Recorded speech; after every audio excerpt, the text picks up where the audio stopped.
Sallallahu ala Muhammad sallallahu alaihi wasallam. Ini yang kita harus mengerti. Karena apa? Karena kita sekarang hidup pada zaman yang disebut dengan zaman fitnah. Dan sesungguhnya menjaga keluarga kita pada zaman fitnah itu bukan sesuatu yang gampang. Banyak orang memiliki sebuah mindset. Kalau punya keluarga, yang terpenting adalah berapa gaji yang didapatkan kepala rumah tangga kita. Itu yang paling penting. Rumahnya di mana, fasilitasnya di mana, sekolahnya di mana. Hanya berdasarkan kepada sesuatu yang sifatnya kasat oleh panca indera.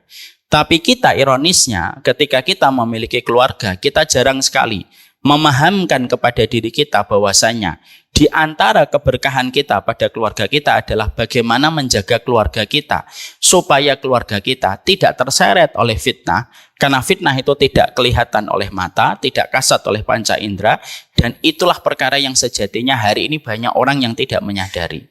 Dan apa yang terjadi kalau kita akhirnya keluarga kita terseret dengan fitnah?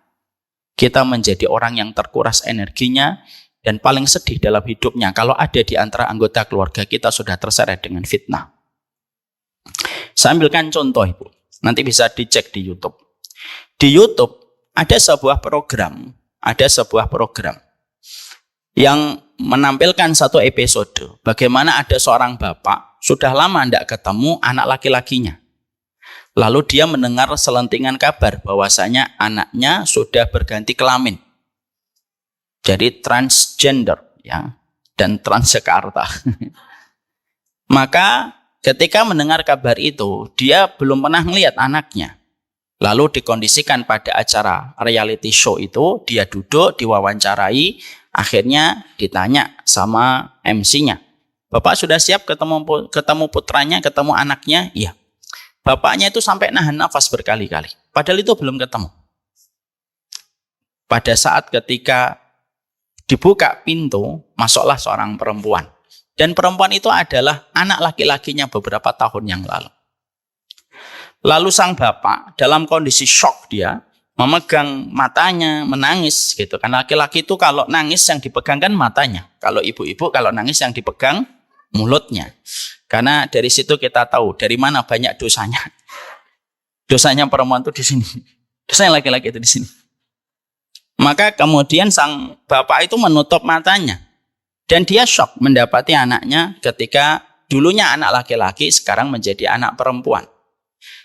Ketika dia shock, lalu dia tidak bisa berkata-kata sampai harus narik nafas berkali-kali untuk menyusun kalimat untuk menyapa anaknya yang sekarang menjadi perempuan. Apa yang kita ambil? Sebuah message. Apa yang kita ambil? Sebuah pesan dari kisah ini. Kalaulah orang yang tidak beriman, orang kafir saja, ketika dia mendapati putranya terseret dengan fitnah, putranya lalu menjadi putri, lalu dia shock padahal dia tidak beriman sebagaimana kita beriman kepada Allah dan hari akhir. Kita bisa membayangkan kalau itu terjadi pada kehidupan seorang keluarga muslim, dan kalau itu betul-betul nyata terjadi, apakah kita tidak remuk redam hati kita dan jiwa kita kalau itu terjadi? Ini yang menjadi perhatian kita.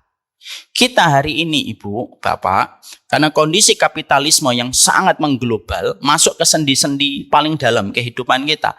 Sampai yang kita pikirkan itu selalu adalah masalah duniawi dan fasilitas. Tapi kita lupa yang kita hadapi itu bukan masalah duniawi. Tapi yang paling membahayakan dalam urusan kehidupan kita itu hari ini adalah ketika kita harus sadar. Sya'am aba, mau tidak mau, rela tidak rela, kita hidup pada masa yang disebut dengan zaman fitnah. Dan ini menjadi perhatian kita supaya kita mempersiapkan imun yang ada pada keluarga kita, supaya ketika kita mempersiapkan imun yang terbaik untuk kita dan keluarga kita, maka kita mampu berharap menangkal radikal bebas dari semua pemikiran fitnah yang ada seliweran di sekitar kita. Lalu anak kita, suami kita, istri kita terjaga. Dan itu merupakan sebuah kenikmatan besar bagi orang yang beriman kalau mampu menjaga keluarganya. Makanya kadang-kadang saya tuh sering ditanya gini, Ustadz, kenapa kajian offline-nya sedikit? Saya bilang, karena saya memiliki keluarga juga yang saya harus perhatikan. Loh, tapi kan dakwah Ustadz, ini dialog ini bukan imajiner, ini dialog nyata. Tapi kan kewajiban antum dakwah kalau bisa di banyak tempat. Saya bilang, akhi, dakwah kepada banyak orang itu sifatnya fardu kifayah. Tapi dakwah kepada keluarga itu sifatnya fardhu ainin.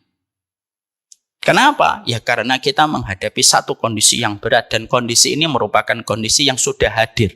Tidak lagi kita baca di kitab, tidak lagi kita dengar dari suara para ahlul ilmi ketika menyampaikan, tapi kita hari ini bersama dengan matahari yang bersinar, kita mendapatkan banyak fitnah yang terjadi pada kehidupan kita. Ibu sadar, hari ini kita menghirup nafas sama dengan nafas yang ditarik oleh Dajjal di satu tempat yang tidak kita sadari. Hari ini kita merasakan matahari sama dengan matahari yang dirasakan Dajjal di satu tempat, di mana itu merupakan perkara yang tidak membanggakan, tetapi perkara yang justru membuat kita harus waspada. Ya, makanya Masya Allah, hari ini kita menjumpai fitnah itu ngepung kepada kita, dan pintu fitnah itu telah terbuka. Pintu fitnah itu telah terbuka, dan hari ini satu persatu kita menjumpai fitnah-fitnah yang tidak pernah terbayangkan kita pada tahun 80 dan tahun 90-an. Makanya betul kata Hasan Al-Basri, bedanya fitnah dengan musibah itu sederhana. Musibah itu kalau datang, gede, tapi seiring waktu mengecil dan bisa hilang seiring dengan kita ridho kepada takdir. Ibu dapat musibah, suaminya meninggal dunia. Maka ketika ibu mendapatkan musibah, hari pertama memang besar, tampaknya berat menjalani hari ke depan tanpa suami. Tapi hari-hari terus berlalu, maka musibah itu mengecil, dan akan sembuh dengan ridho yang kita miliki. Tapi itu tidak berlaku dengan fitnah. Fitnah itu ketika turun, kecil, lama-lama membesar, dan puncaknya adalah munculnya Dajjal pada kehidupan manusia. Dan itu mengerikan. Makanya tahun 80-an, kita masih ingat tahun 80-an. Tahun 80-an, saya sering tanya sama ibu saya. Karena saya anak 90-an. Kalau ibu-ibu kan anak 80-an. Saya tanya sama ibu saya. Dah bercanda, nggak usah dimasukkan hati. Saya tanya sama ibu saya. Ibu dulu tahun 80-an, orang kalau berboncengan laki-laki dan perempuan bahkan mahram itu gimana? Oh aib nak. Tahun 80-an. Betul atau tidak? Mungkin ibu-ibu yang di atas 60 tahun, 70 tahun bisa menjawab. Dulu tahun 60, tahun 80-an, laki-laki dan perempuan ketika mereka itu boncengan itu aib. Malu rasanya kalau ada perempuan diboncengan sama laki-laki yang bukan suaminya. Tapi setelah itu, 90-an sudah mulai bergeser. Tahun 2000-an sudah biasa. Sekarang malah yang terjadi adalah orang yang pacaran lebih mesra daripada orang yang suami istri. Ya kan? Dulu saya tinggal di Villa Dago. Saya dulu di Villa Dago itu. Sebelum akhirnya memutuskan untuk hijrah ke Bekasi. Maka dulu ketika saya tinggal di Villa Dago di Alam Asri itu, kalau kita pulang kajian, di sepanjang jalan kanan kiri itu pacaran semuanya. Karena kalau malam itu remang-remang. Saya nggak tahu kalau sekarang ya. Dulu remang-remang itu. Ditulisi itu tulisan, jangan pacaran, jangan membawa kepada perkara yang haram. Justru pacarannya di depan tulisan itu.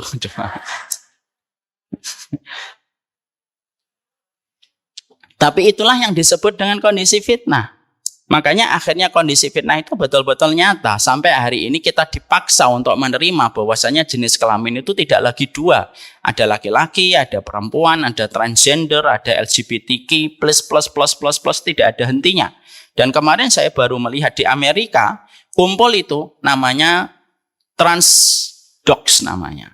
Transdog itu orang yang ngerasa dirinya itu anjing, Bu.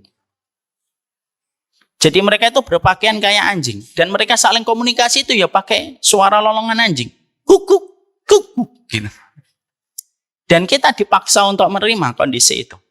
Dan kita harus paham sebagai sebuah realita.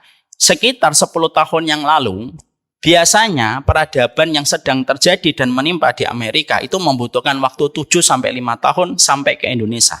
Itu 10 tahun lalu. Ketika dunia belum seglobal hari ini. Hari ini, kalau terjadi di Amerika, tidak butuh waktu 1 bulan. Apa yang ada di sana, itu akan mendarat di Indonesia. Dan itu merupakan sebuah perkara yang menjadi sebuah kesadaran kita. Kita hidup pada satu kondisi yang tidak baik-baik saja. Zamannya tidak salah. Zaman itu miliknya Allah. Kita tidak boleh mengatakan zaman edan, Ustaz. Zaman kok dicela. Zaman itu miliknya Allah. Yang edan itu manusianya. Zamannya mah netral dia.